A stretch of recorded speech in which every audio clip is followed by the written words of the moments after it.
ஹஸ்பண்டோட ரிலேட்டிவ்ல ஒருத்தங்க இறந்துட்டாங்க. அதே திங்கிங்காவே இருந்துச்சு. மனசுக்கு ஒரு மாரி கஷ்டமாவும் இருந்துச்சு.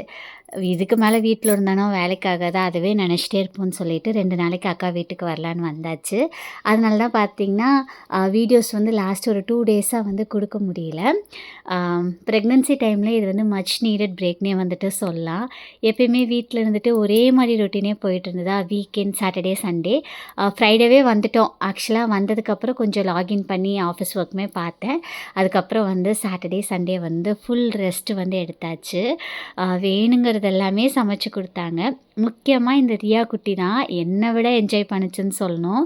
அங்க வீட்டுக்குள்ளாரயே வச்சிருப்போம். இங்க நெறையா பசங்களலாம் பார்க்கவும் அவ்ளோ ஆசையா வந்து வெளாண்டா. இந்த வீடியோல நான் வியர் பண்ணியிருந்த மெட்டர்னிட்டி லான்ச் வியர் எல்லாமே நம்ம பேஜ்ல அவைலபிளா இருக்குங்க. உங்களுக்கு வேணும்னா ஸ்க்ரீன்ஷாட் எடுத்துட்டு வாட்ஸ்அப் பண்ணுங்க. சண்டே நைட் வீட்டுக்கு வந்ததையுமே பேக்கிங் ஸ்டார்ட் பண்ணியாச்சு.